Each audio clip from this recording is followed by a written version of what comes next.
ഓം നമോ ഭഗവതേ വാസുദേവായ. ശ്രീമദ് ഭഗവത്ഗീത അധ്യായം 2 സാഖ്യയോഗ ശ്ലോകം 40. നേഹാഭിക്രമനാശോസ്തി പ്രത്യവായോ ന വിദ്യതേ സ്വൽപമപ്യസ്യ ധർമ്മസ്യ ത്രായതേ മഹദോ ഭയാത്. അർജുന, ഈ കർമ്മയോഗത്തിൽ ആരംഭിച്ചതൊന്നും നഷ്ടമാകയില്ല. ഇതിൽ വിഘ്നദോഷം സംഭവിക്കുന്നില്ല. ഈ ധർമാചരണത്തിൽ ചെറുതായ ഒരു ഭാഗം ചെയ്താൽ പോലും മഹത്തായ ഭയങ്ങളിൽ നിന്ന് മുക്തനാകുന്നു. ഭാവാർത്ഥം: ആധ്യാത്മിക വഴിയിൽ നമ്മൾ കുറച്ച് സഞ്ചരിച്ചിട്ടുണ്ടെങ്കിൽ അത് നമ്മെ പല ഭയങ്ങളിൽ നിന്നും മുക്തനാക്കുന്നു. പ്രധാനമായും മരണഭയം. നമ്മൾ ഭഗവാനെയാണ് കാണാൻ പോകുന്നത് എന്ന് ചിന്തിക്കുമ്പോൾ മരണഭയം നമ്മെ വിട്ടൊഴിയുന്നു.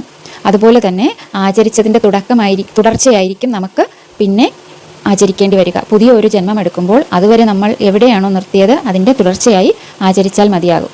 ആധ്യാത്മികതയുടെ പ്രത്യേകതയാണത്. ഓം നമോ ഭഗവതേ